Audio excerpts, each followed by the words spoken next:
I lay in our bed and did not move.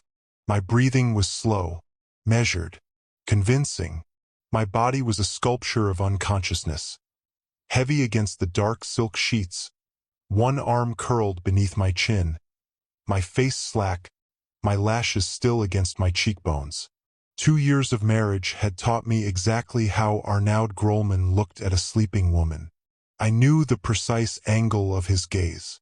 I knew how long he watched before he was satisfied. And I knew tonight I needed him to be completely satisfied. What you are about to hear is going to change the way you understand everything that comes after it. Everything. So stay with me, because the moment the story turns, and it does turn sharply without warning, it will take your breath away. Not even Arnaud saw it coming. And he was a man who had never once in his life been caught off guard. The truth is, I had not taken my sleeping pill. I had not taken it tonight.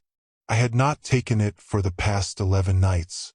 Every evening, I pressed it between my teeth, held it beneath my tongue, let Arnaud watch me swallow.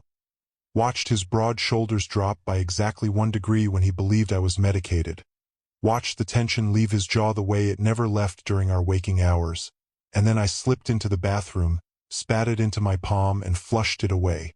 Because I had noticed something. Arnaud Grolman noticed everything.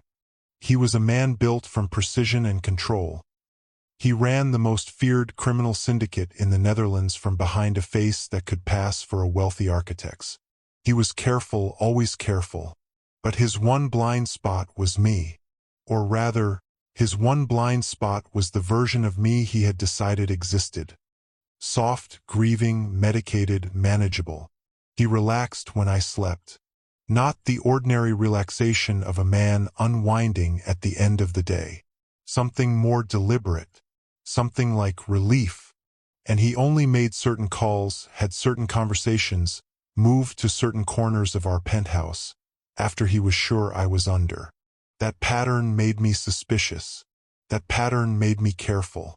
That pattern made me start palming the pill. It was late, past midnight, the kind of Amsterdam dark that presses against the windows like something alive, when his phone vibrated against the nightstand. Not rang. Vibrated. Because Arnaud never allowed his phone to ring in this room. Another small precision I had learned to catalog. I felt him check the screen. Felt the mattress shift as he rose with the particular quiet of a man who has practiced not waking people. Deliberate. Controlled. I kept my breathing long and even. Kept my hands soft. Kept my face perfectly, dangerously still. And I listened to him cross the room. He stopped near the window, the floor-to-ceiling glass that looked out over the glittering sprawl of the city below. The one Arnaud always gravitated toward when he needed to think. I heard the low sound of his voice before I could make out words. One name, just one, spoken carefully, almost gently. Dirk. Dirk Verhoeven, Arnaud's underboss. His second in command and the closest thing Arnaud had to a confidant. I had sat across from Dirk at dinner tables. I had smiled at his wife at charity events. He had kissed my hand at our wedding and told Arnaud, in Dutch, that he had chosen beautifully. I had maybe 30 seconds before Arnaud moved further from the room. Maybe less. I slid from the bed without sound. Bare feet on cold marble. No creak. No shift. Nothing to disturb the silence. I crossed to the hallway bathroom, eased the door to a sliver, and pressed myself against the wall beside it. Close enough to hear, dark enough to disappear. And I waited. I held every muscle still and I listened. It has been 2 years, Arnaud said. His voice was low, but sound carries in a silent penthouse at midnight, and I heard every word with horrible clarity. 2 years of this, Dirk. 2 years of watching her. 2 years of lying, every single day, about who I am and why I am there. 2 years of playing the role of a husband when everything, the entire foundation of it, is constructed. I felt the wall behind me become the only solid thing left in the world. You knew what you agreed to, Dirk said. His voice was thinner through the phone, slightly flattened, but unmistakable. Asterisk, you gave your word. The council approved the operation. You cannot walk back 2 years of placement because you are having second thoughts now. That is not how this works. That creates exposure we cannot afford. Asterisk. I know, Arnaud said, and something in his voice broke, just slightly. A hairline fracture in a structure I had always believed was solid all the way through. Asterisk. I know what the agreement was. I know what I was sent in to do. But Dirk, I was not supposed to feel this. That was never part of the arrangement. I was supposed to marry her, keep her close, keep her calm, keep her from looking too carefully at her father's affairs. I was not supposed to asterisk. He stopped. A long silence. I care about her, he said finally, very quietly. Asterisk. And that was never supposed to happen. Asterisk. I felt the floor stop existing beneath my feet. I felt reality make a sound like glass. Because Arnaud was saying our marriage was an arrangement.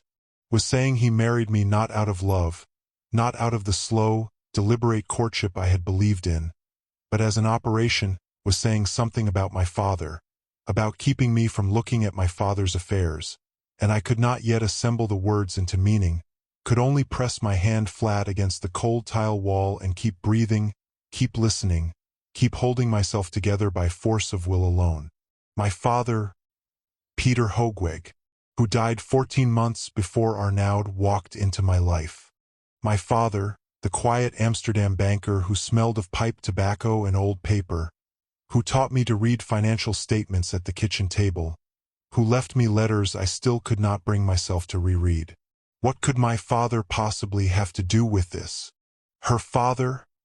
Arnaud said, and I heard him moving now, back and forth, the slow controlled pacing he fell into when something weighed on him. Asterisk. Peter Hogweg was not what he appeared to be. He worked with the syndicate for over a decade. He moved money for us through the bank, laundered transfers we needed cleaned, operated as a protected partner inside the Dutch financial system. And then, in the final 2 years before he died, he skimmed from us. Systematically, carefully, 18 million euros, moved through accounts we could not immediately trace. Hidden in structures he built so well that by the time we understood what had happened, he was dead. And the money was simply asterisk. Asterisk gone. Asterisk. Euro 18 million. My father. The council's position, Arnaud continued asterisk, was that Peter did not work alone on something of that scale, that he must have had help or he must have left information. Access account structures something with someone he trusted, and the only person Peter Hogweg trusted completely was his daughter. Asterisk. I understood then. The whole of it assembled itself in a single terrible moment, the way a broken window looks whole until the light shifts. Arnaud had married me to find the money. I was not a wife. I had never been a wife. I was a search operation. I was the most efficient way to get inside my father's world, to go through his documents, to monitor his daughter, to recover what the Grolman syndicate believed was rightfully theirs. Every dinner, every quiet evening, every moment I had believed was intimacy was, in fact, surveillance. Asterisk and asterisk. Dirk's voice again, flat, practical. And I have found nothing, Arnaud said. The words came out slow like they cost him something. Asterisk. 2 years, Dirk. I have gone through every document she has, every account her father left her, every box, every file, every letter. And there is nothing there that points to the money. Either Peter hid it somewhere she genuinely has no knowledge of, or she is far more careful than anyone has given her credit for. Asterisk. Pause. The council will not accept that, Dirk said. Asterisk. They are already asking questions about the timeline, about why this is taking so long. Arnaud, They are starting to wonder if you have gone soft. Starting to wonder if your loyalties are asterisk complicated. Asterisk. Silence from Arnaud's study. Long enough to be an answer. Asterisk. How long do I have? Asterisk, he said at last. 30 days, Dirk said. Asterisk, after that, the council moves to a different method of recovery. And Saphira becomes a problem they solve themselves. Asterisk. I pressed my back against the bathroom wall and did not breathe. 30 days. And in 30 days, if I had not found something I genuinely did not know existed, I would stop being a monitored asset. I would become something the Grolman Syndicate needed to quietly remove. I stood in the dark of the bathroom hallway, the city glittering 30 floors below, my husband's voice murmuring its final words into the phone, and I made a decision so clean and so cold it frightened me. I was not going to run. I was not going to confront him. Not tonight. Tonight I was going to walk back across that marble floor. I was going to slide beneath those dark sheets. I was going to close my eyes and breathe slowly and let Arnaud return to bed and watch me sleep, satisfied, convinced he was the only one in this marriage who knew anything, because he had just made the most dangerous mistake a man in his position could make. He had underestimated me, and I had 29 days left to make him understand exactly what that cost. Asterisk, she was never the woman in the bed.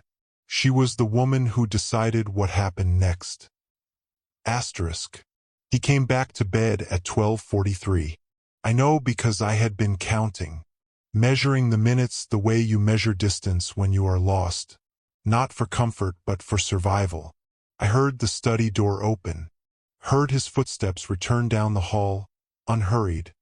The walk of a man who had said what needed saying and filed it neatly behind whatever interior wall separated Arnaud the husband from Arnaud the syndicate head. I was beneath the sheets before he reached the door. Eyes closed, body soft, breathing slow and even and perfectly, devastatingly convincing. I felt the mattress receive his weight. I felt him look at me. He looked for a long time. Long enough that I had to concentrate on keeping my lashes still, keeping the muscle at the corner of my jaw from tightening, keeping my hands loose against the pillow instead of curled into the fists they wanted so badly to become. And then he exhaled, that single, quiet exhale I had heard every night for 2 years and misread completely. I had thought it was contentment, the sound of a man settling into something that mattered to him. It was relief. It had always only ever been relief. Relief that I was still under, still compliant, still exactly where the operation required me to remain. He lay down, and within minutes his breathing deepened into sleep, the uncomplicated, steady sleep of a man who believes he is still in control of every variable in the room. I lay beside him in the dark and did not close my eyes. Instead, I did what my father had taught me to do with information that mattered. I stripped away the emotion and I listened again, inside my own memory, rebuilding every word with the precision of someone who understands that the details are all that stand between them and the end of their story. Peter's daughter has found nothing. Not Saphira, not my wife. Peter's daughter. A designation, a file notation. It told me exactly how the Grolman Council had categorized me from the beginning, not as a person but as a proximity, a directional relationship to a dead man and his secrets. My value had never been intrinsic. It was entirely relational, entirely pointed toward my father and whatever he had hidden, and the moment that relationship stopped yielding results, my value would reach its natural conclusion. Exactly as manageable as predicted. I stayed with that phrase the longest because it was the most important thing Arnaud had said. Not because it was cruel, though it was, but because of what it revealed about the architecture of their confidence. They had assessed me before Arnaud ever introduced himself, studied me, decided what I was, and in 2 years of close observation, nothing I had done had given them reason to revise that assessment. They had profiled a grieving daughter, a quiet woman, someone whose softness was a structural feature rather than a surface quality, and they had built the entire operation on the certainty of that reading, which meant their certainty was my only remaining asset. Asterisk 30 days. After that, the council moves to a different method. Asterisk. I did not need the sentence completed to understand it. I had grown up at the edge of careful, dangerous worlds, and I was not naive about what men like the Grolman Council did with people who had stopped being useful and started being inconvenient. 30 days was not a grace period. It was a countdown to a decision that would be made without me in the room, about what to do with a woman who had been searched thoroughly and found to contain nothing of value. I turned my head slowly against the pillow and looked at Arnaud in the dark, at the clean, still architecture of his face in sleep, the jaw that carried tension like a structure bears load during waking hours, now finally slack, at the hand resting open beside him. I had held that hand. I had believed things about that hand. I looked at him for a long time, and then I looked away, because sentiment was a resource I could no longer afford to spend carelessly. What I needed now was not grief. Grief was a door, and I did not have time to walk through it and find my way back.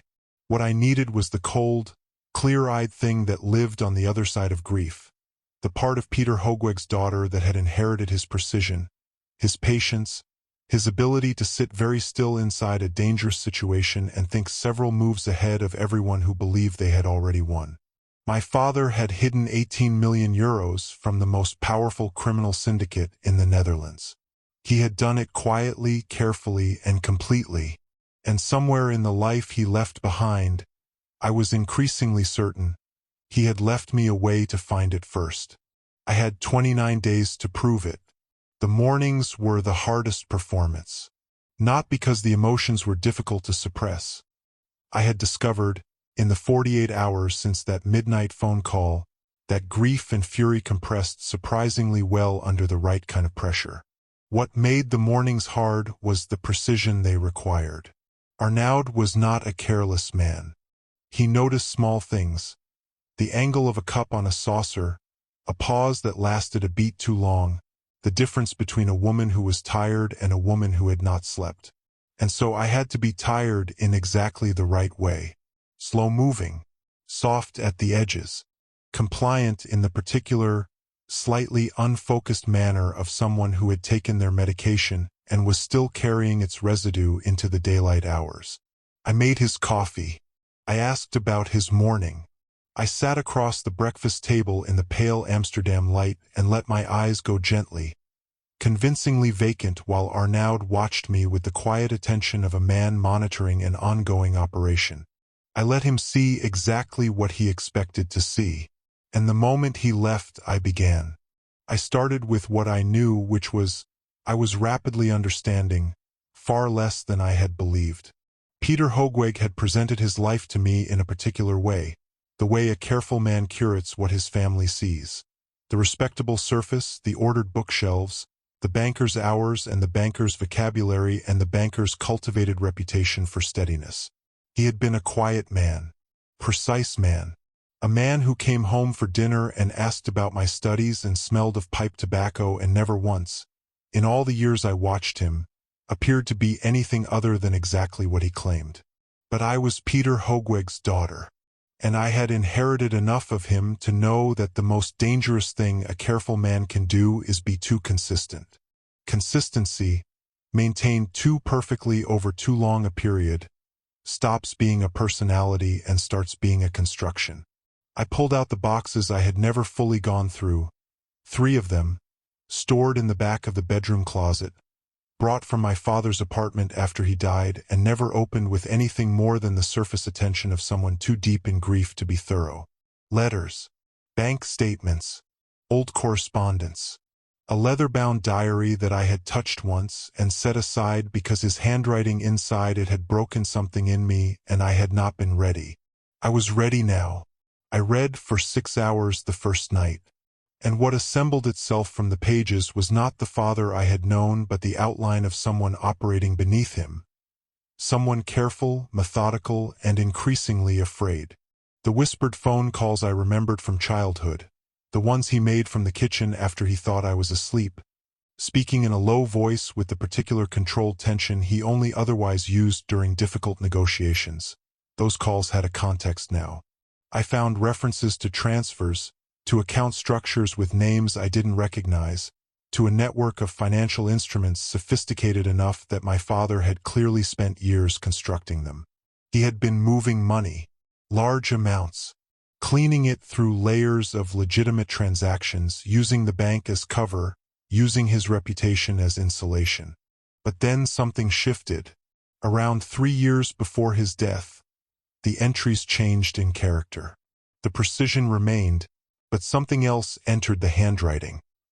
A tightness in the letters, a compression I recognized as the physical trace of fear in a man who had trained himself never to show it. He had begun moving differently, restructuring accounts, redirecting flows, pulling funds away from the network he had built and into structures entirely separate from it. Structures I slowly understood that the network's owners would not be able to follow. He wasn't just managing money for the Grolman syndicate. He was stealing it back, quietly, incrementally, across hundreds of small transactions spread over nearly 2 years. My father had been siphoning 18 million euros from a criminal organization into a structure only he could access. And then, 14 months before Arnaud Grolman walked into my life with his careful eyes and his architect's face, my father had died of a sudden cardiac event in his office on a Tuesday afternoon. I sat with that for a long time, because my father had been a healthy man, a disciplined man, a man who walked every morning and avoided sugar and had the resting heart rate of someone half his age. And he had been afraid. The diary made that undeniable. He had been methodically, specifically afraid, not of dying, but of being found before he finished. Before he got whatever he was building to the place he needed it to reach. He was not just stealing from the Grolmans. He was trying to run. The question that kept me awake until 3 in the morning, while the city glittered cold below the window and Arnaud slept soundly down the hall, was devastatingly simple. Run to where? And had he left me a door? There was one painting Arnaud had never liked. He had never said so directly. Arnaud rarely approached displeasure directly, preferring instead the sideways pressure of suggestion. The quiet persistence of a man who understood that repeated gentle force was more effective than a single demand.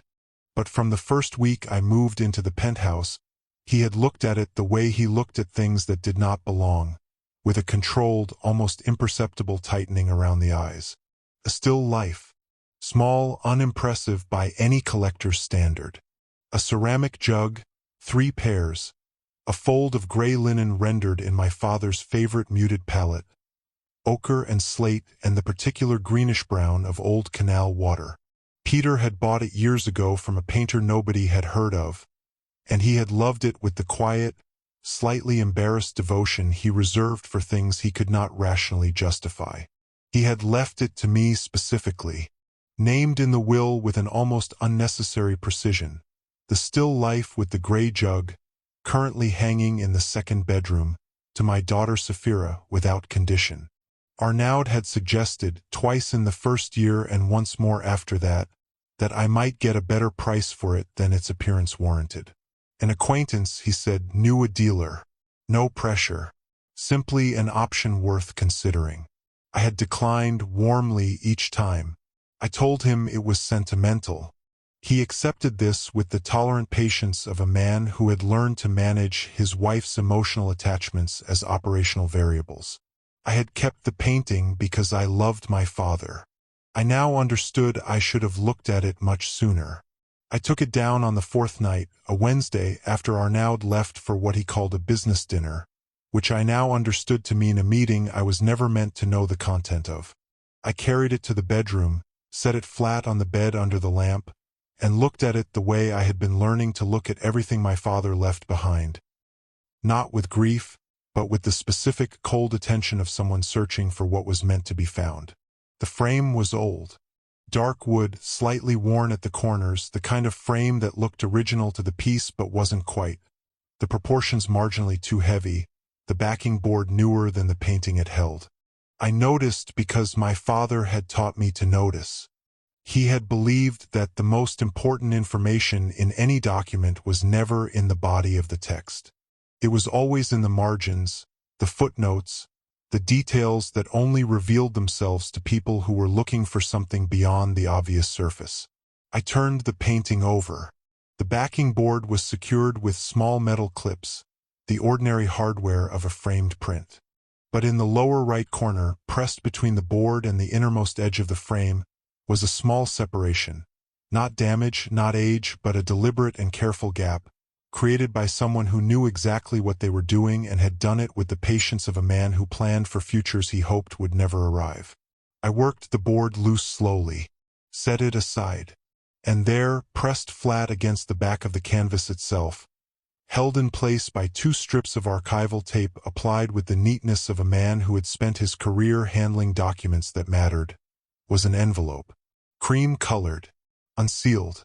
My name written on the front in my father's handwriting, the particular backward slant of it, the slightly formal spacing between letters that had always made his handwriting look like something between correspondence and architecture.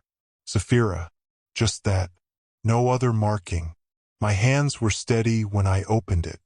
I had not expected them to be, but they were, and I understood that something in me had already moved past the place where discovery was shocking and into the territory where it was simply necessary.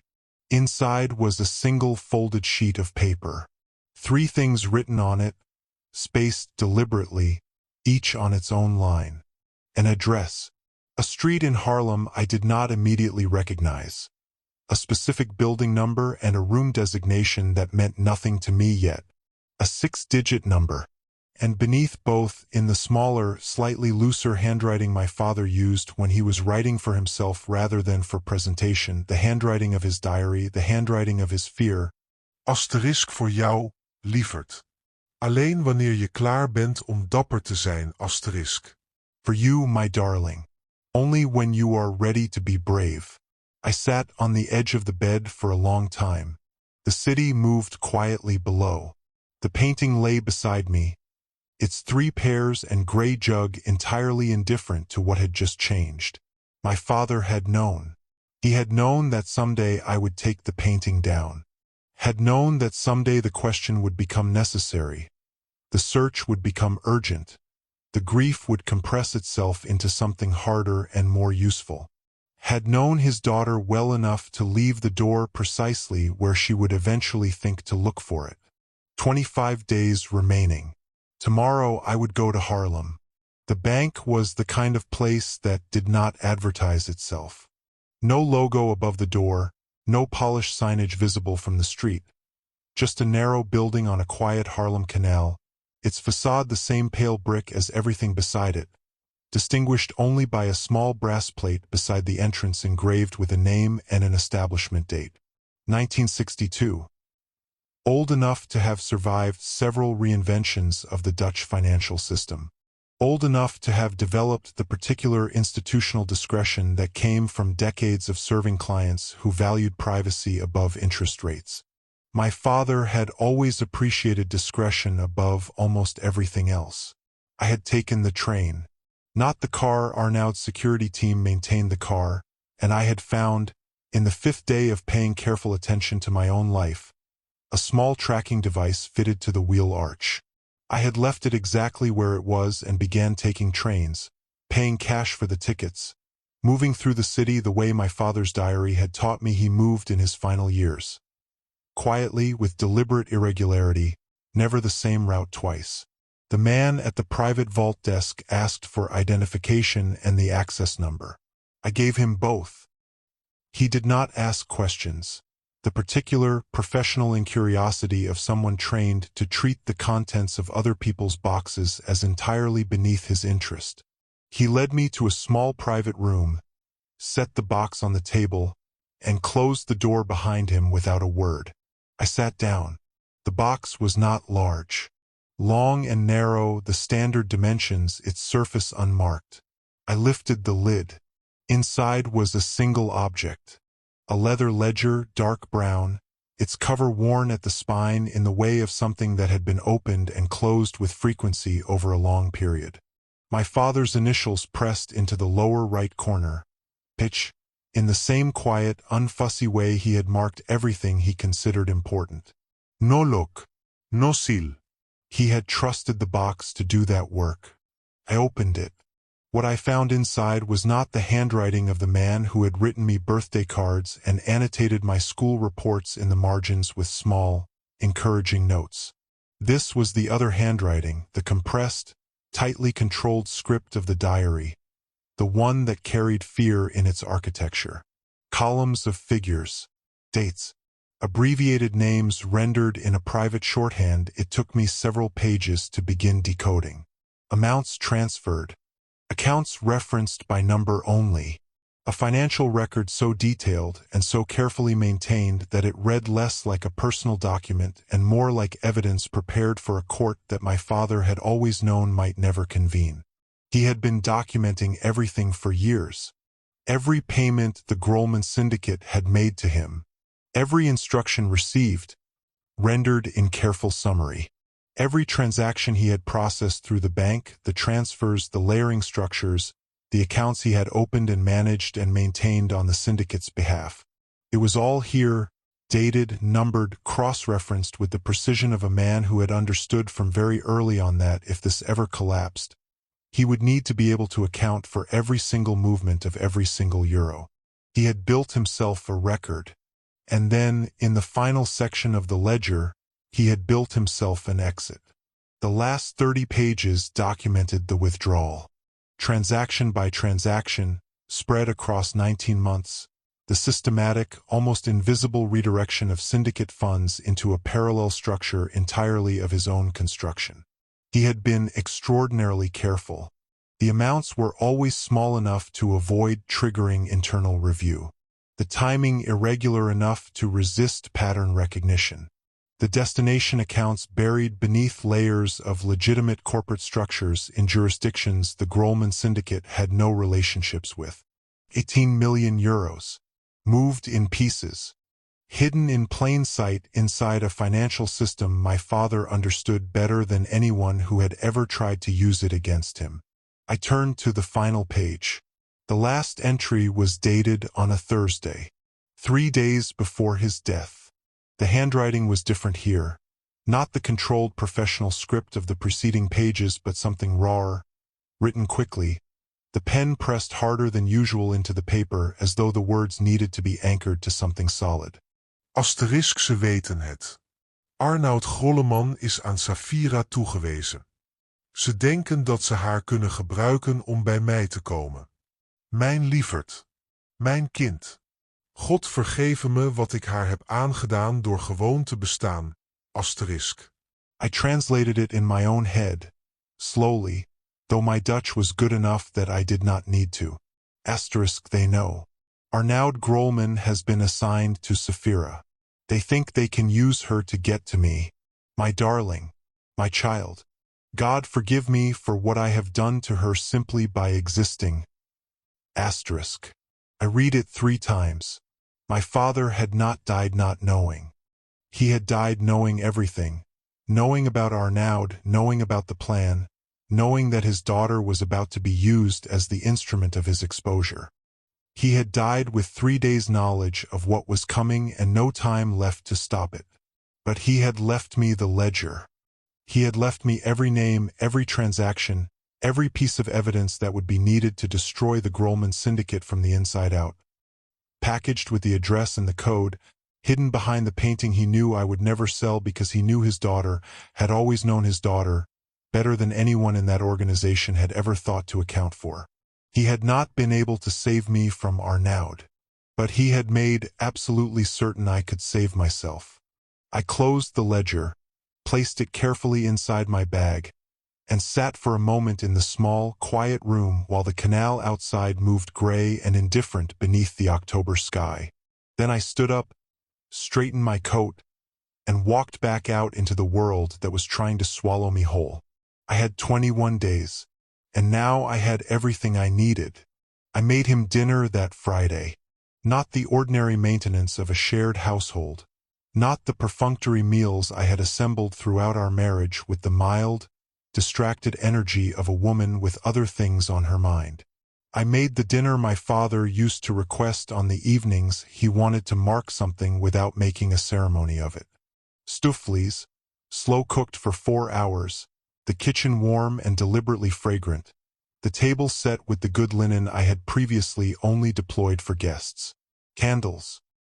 His preferred wine opened 30 minutes before he was due home, breathing quietly on the counter. When Arnaud walked in at 7:15 and stopped in the kitchen doorway, I looked up from the stove and smiled at him. It was the best thing I had ever done.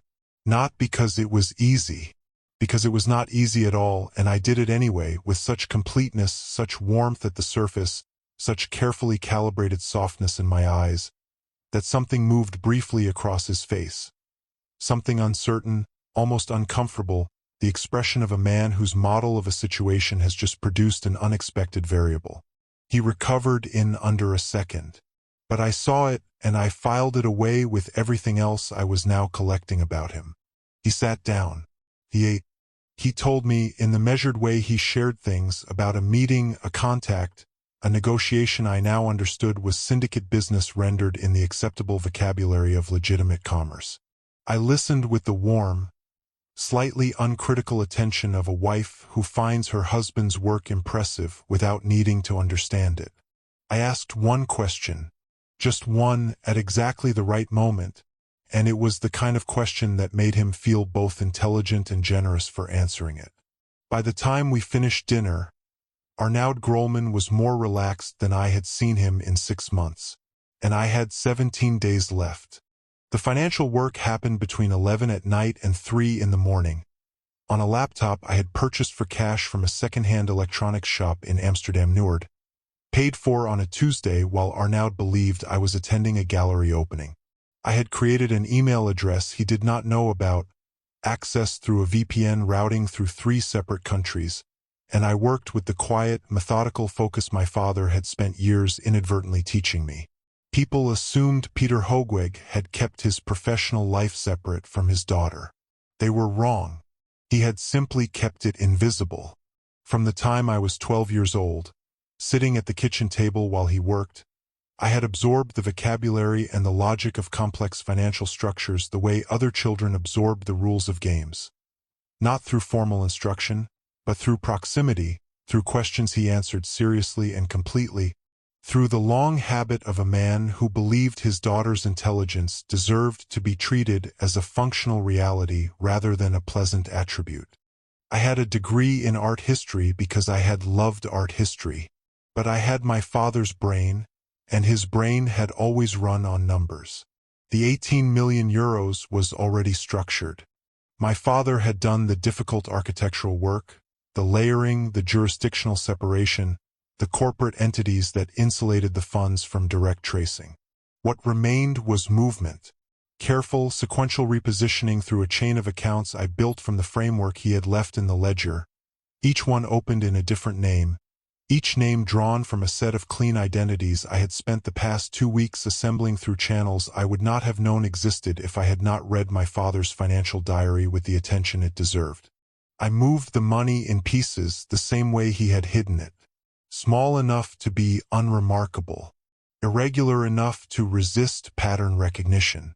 Each transfer completing before the next began, the chain extending outward through jurisdictions the Grolman syndicate had no reach into, arriving finally in a structure so thoroughly separated from Peter Hoogweg and Safira Grolman that it could not be found by anyone who did not already know precisely where to look. By the 14th night, it was done. 18 million euros, relocated. Secured. Beyond the syndicate's reach and beyond Arnaud's reach and beyond the reach of every resource the Grolman Council could deploy against it, because the woman they had assessed as manageable had turned out to have a mind that worked in the same register as the man they had spent 3 years trying to posthumously outsmart. I closed the laptop, sat in the dark kitchen while the canal outside moved silently below. Allowed myself 30 seconds of something that felt almost like my father's particular quiet satisfaction, the private acknowledgement of a precise job completed. Then I put the laptop back in its hiding place and went to bed. In the morning I made coffee and let Arnaud watch me take my pill and smiled across the kitchen at the man who had married me as an operation, with the warm, uncomplicated expression of a woman who suspects nothing and fears no one and is exactly, precisely, as manageable as predicted. I had always been the smartest person in this apartment. I had simply never needed him to know it. I chose a Sunday morning, not because Sundays were significant, but because of what they did to Arnaud's defenses. During the week he was operational, alert in the particular energy-efficient way of a man who had trained himself to process everything as potential information. But Sunday mornings had a texture he allowed himself to relax into. Later coffee. The newspaper read without urgency. The shoulders carrying their weight differently. The jaw unclenched by some small but measurable degree. Sunday mornings were the closest Arnaud Grollman came to being off-duty. I needed him off-duty for this. I waited until he had finished the newspaper and was on his second coffee, looking out at the gray canal light with the distant, almost peaceful expression he occasionally permitted himself when he believed nothing required his immediate management. I came and sat beside him.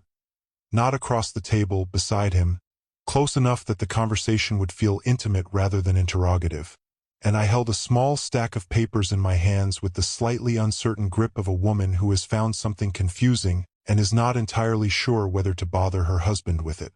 I found some of my father's old documents, I said, casually, the tone of mild domestic discovery, the verbal equivalent of finding an old umbrella in a coat pocket. In one of the boxes I still haven't gone through properly. Banking things. I don't really understand what I'm looking at. I watched his eyes. In the half-second before he arranged his expression into the warm, patient attention of a helpful husband, something moved in them. Fast and small, the way a current moves beneath still water, visible only if you were already watching for it and knew precisely what it looked like. He set down his coffee cup. "What kind of documents?" he asked.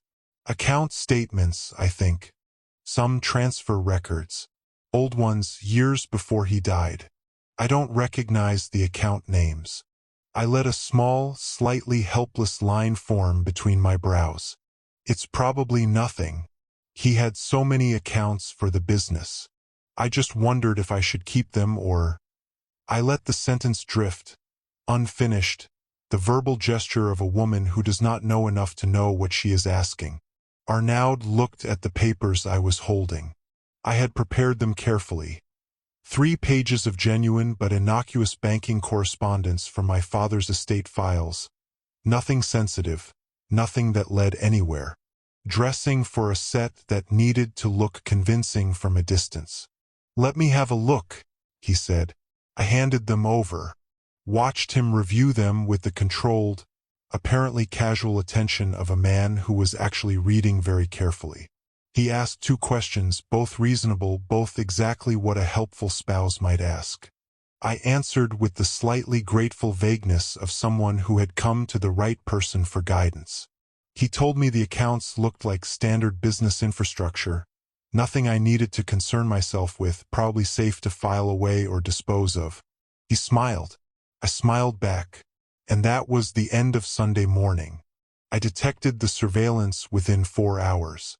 Not dramatically, no unmarked car sitting obviously outside the building, no clumsy tail on foot. Arnaud's operation was too professional for that. It was a phone, a different number I had not seen before, that appeared twice in the background network traffic I had been quietly monitoring through a method I had assembled from my father's notes and 3 weeks of careful self-education. And a call placed from Arnaud's private line to a number I had already identified as Dirk Verhoeven's secondary contact, placed at 1:47 in the afternoon, lasting 6 minutes. He had reported me within hours. The assessment was running. Whatever Dirk and the council would do with the information that Peter's daughter was going through old banking documents, that process had now been initiated by my husband before the Sunday newspaper had finished its journey to the recycling.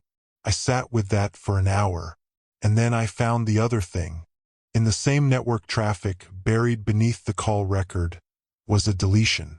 A file, a recording, the audio capture from a device I had not found yet, somewhere in the apartment that had registered our morning conversation. The file had existed for approximately 40 minutes before Arnaud had deleted it. Not transmitted, not forwarded, deleted. The original record of what I had said and how I had said it, removed before it could be reviewed by anyone else. He had reported the event, but he had erased the evidence. I turned this over very carefully in my mind, the way you handle something fragile and sharp simultaneously, aware that it could cut you badly if you misread it, equally aware that you cannot afford to set it down. Arnaud had told Dirk his wife was looking at banking documents, but he had made sure no one else could hear her voice doing it. That was not the action of a man running a clean operation. That was the action of a man who was, without perhaps fully admitting it to himself, already choosing sides.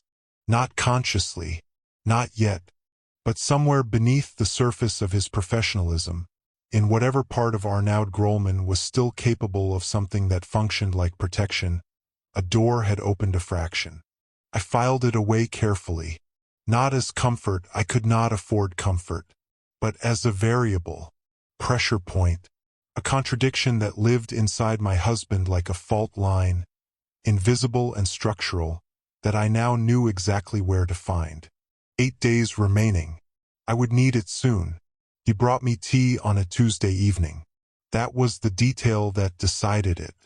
Not a calculated gesture. Arnaud did not do calculated tenderness, had never learned the grammar of small domestic kindnesses well enough to deploy them strategically. It was something else, something reflexive, the action of a man whose hands had apparently decided something his mind had not yet approved. He had simply appeared in the doorway of the sitting room where I was reading, 2 cups in hand, and set one beside me without comment before settling into the chair across the room with the careful quiet of someone trying not to disturb the air. I looked at the cup. Chamomile. The way I took it. He had never brought me tea before. I sat for a moment with that, with the smallness of it and the weight of it simultaneously, and then I set the book down and I set the cup down beside it, and I looked across the room at my husband with the full, clear, unperformed attention I had not allowed him to see in 30 days. He noticed immediately. His eyes came up from his own cup and found mine, and something shifted in his expression. Not alarm, not quite, but the particular stillness of a man whose instincts have registered a change in atmospheric pressure before his conscious mind has identified the source. Arnaud, I said, just his name. Quietly, the way you say something when you want the word itself to be the signal. I know, I said. I know everything. The room held itself very still. I did not rush. I had rehearsed this the way my father had taught me to approach any high-stakes presentation, not by memorizing words, but by knowing the material so completely that the words were simply the surface of something structural underneath. I told him about the night I palmed the pill. I told him about the bathroom doorway and the 6 minutes of his phone call to Dirk and every word I had reconstructed and held in cold storage for 30 days while I decided what to do with them. I watched his face as I spoke and I did not look away, and to his credit, or perhaps simply to the credit of whatever was left of his honesty, he did not perform surprise. He went very still and he listened. I told him about my father's diary, about the pattern I had traced backward through memory, the phone calls I dismissed as a child, the particular fear encoded in the handwriting of a man trying to conceal it. I told him about the painting, and the envelope behind it, and the small brass-plated bank in Harlem where my father had left me the ledger of everything he had done and everything he had known was coming. Something moved in Arnaud's jaw when I said the word ledger. A small, involuntary tightening. I told him what the ledger contained.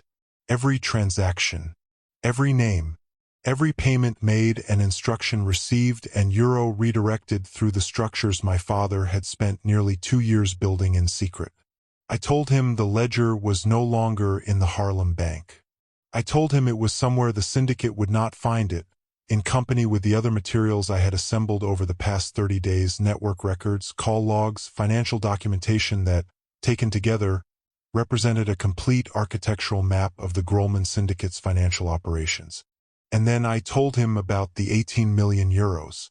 I told him it was gone, already moved, already secured, already resting inside a structure so thoroughly separated from every name and account the syndicate could trace that it would take resources they did not have to begin to follow it.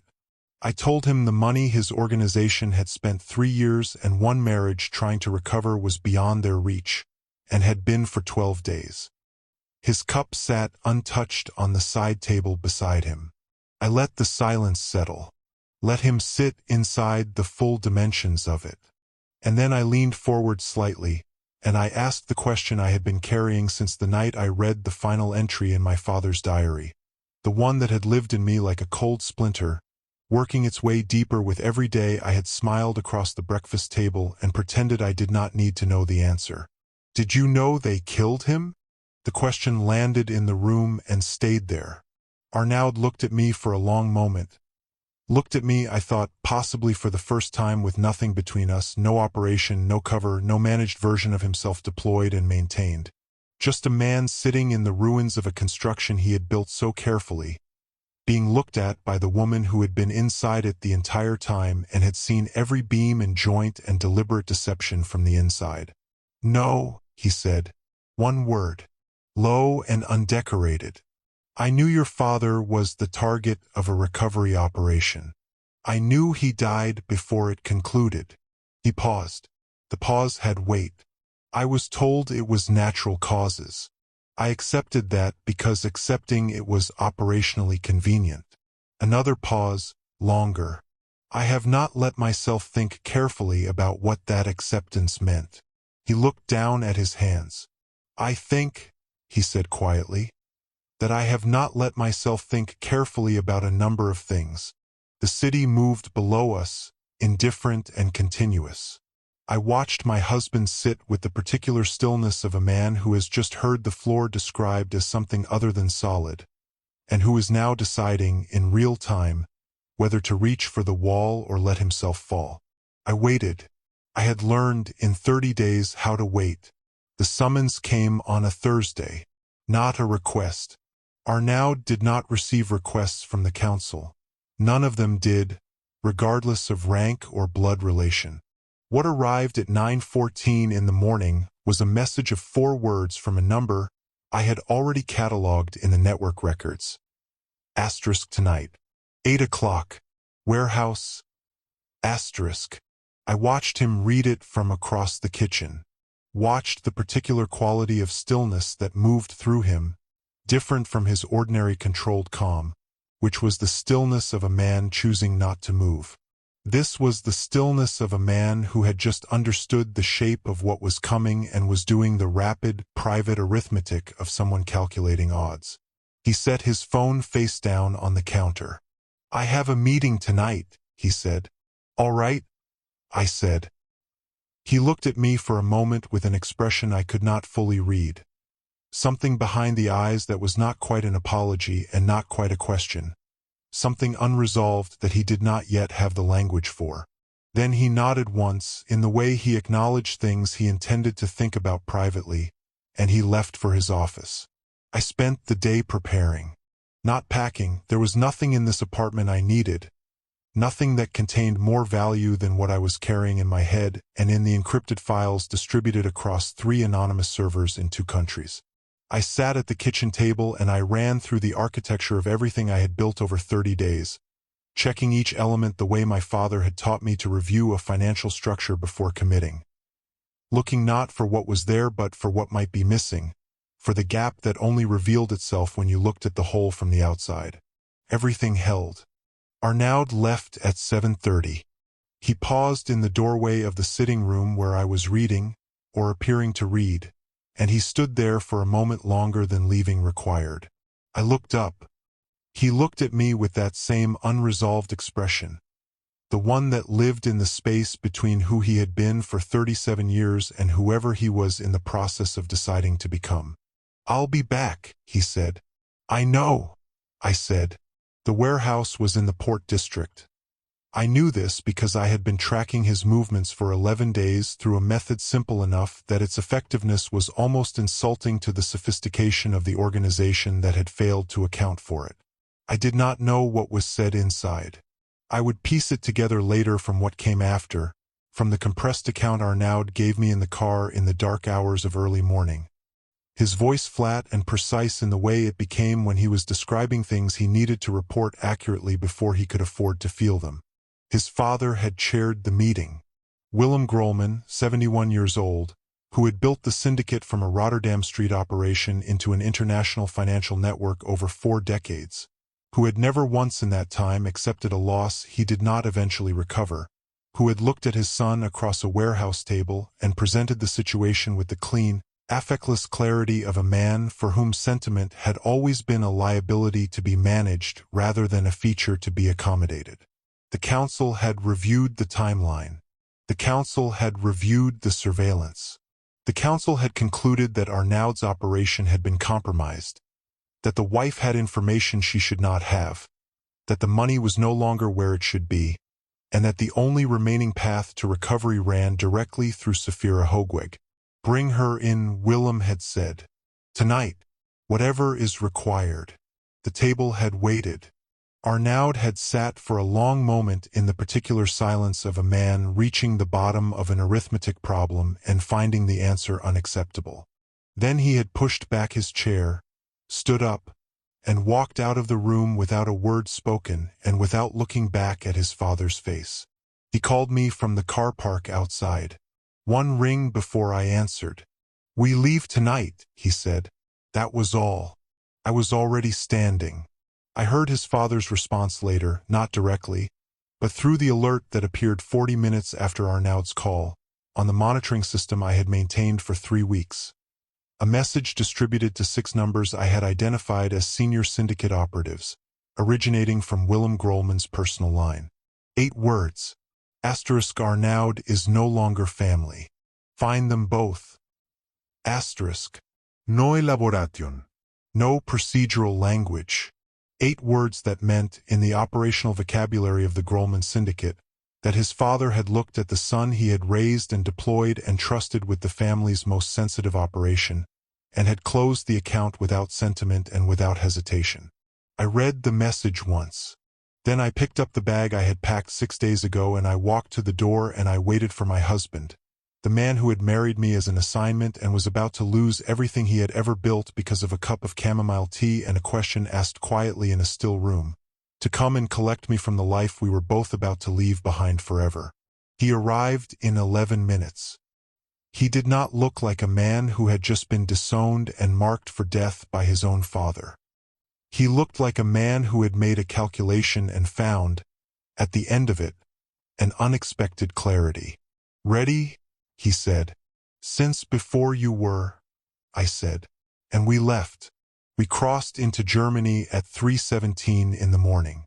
A minor border crossing east of Venlo, the kind that processed enough overnight freight traffic to make 2 people in an unremarkable car an entirely forgettable entry in a long night's log. The documents we presented were not the documents we had been born with. They were clean, thorough, and had been prepared with the same quiet patience I had applied to everything else over the past 30 days. Assembled through channels my father's network had left accessible to anyone who knew how to read his ledger as an instruction manual rather than simply a record. The officer barely looked up. We drove into the German dark without speaking. The road ahead flat and indifferent. The Netherlands receding behind us like something I was choosing to stop carrying. Arnaud drove.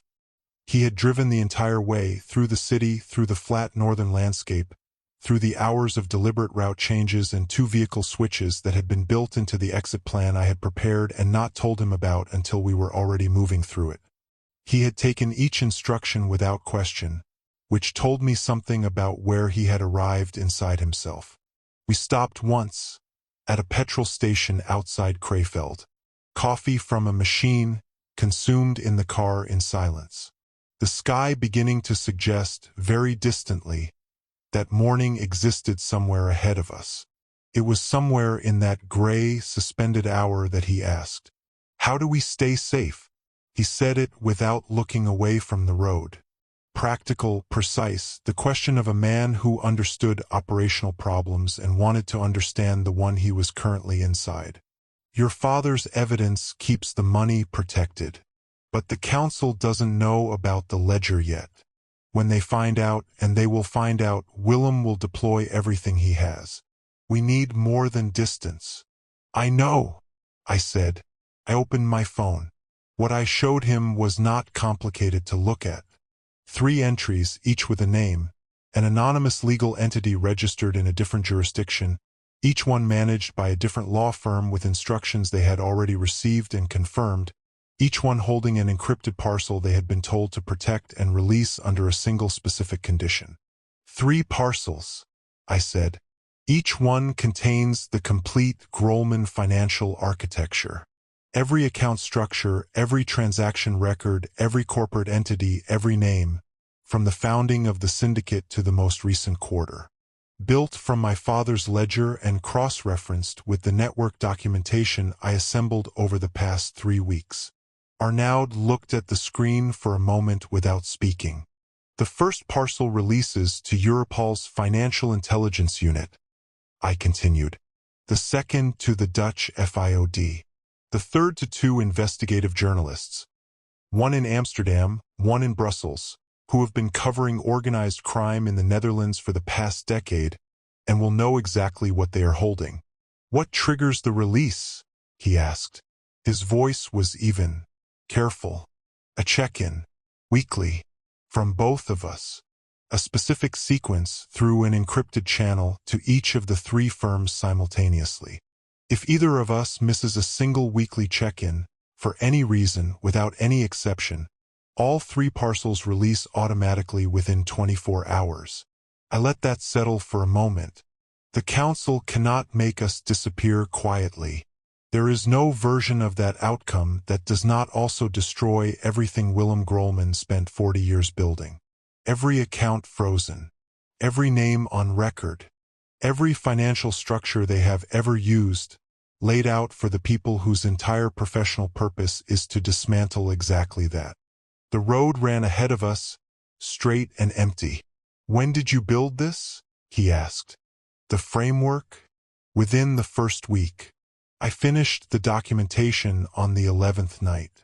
The firms received their instructions 13 days ago. I paused. Before the loyalty test. Before our conversation on Tuesday. Before you walked out of the warehouse. He absorbed that. I watched him absorb it, watched him understand that I had built this entirely independently, without knowing which way he would choose, without requiring his choice as a precondition for my own survival. That the exit existed whether he had come with me or not. That I had planned for both versions of him and built accordingly. Safira, he said. Just my name, the way I had once said his as a signal. I looked at him in the pale, arriving dark. And for the first time in 30 days, for the first time since I had lain perfectly still in our bed and listened to my marriage dissolve into operational language, I smiled. Not the careful, constructed warmth of the performance. Something real, small and quiet and belonging entirely to me. I wasn't just your wife, Arnaud, I said. I was always the most dangerous person in our house. He was quiet for a long moment. The road moved beneath us. Somewhere ahead, the sky was beginning very slowly to consider the possibility of light. I know, he said finally, and something in the way he said it told me he was not only speaking about the last 30 days.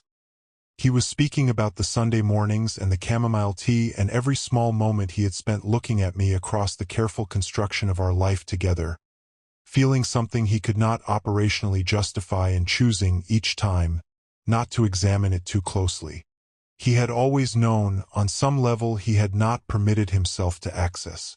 He simply had not known that I knew too. I turned back to the window, watched the German countryside emerge, gray and quiet, from the dissolving dark.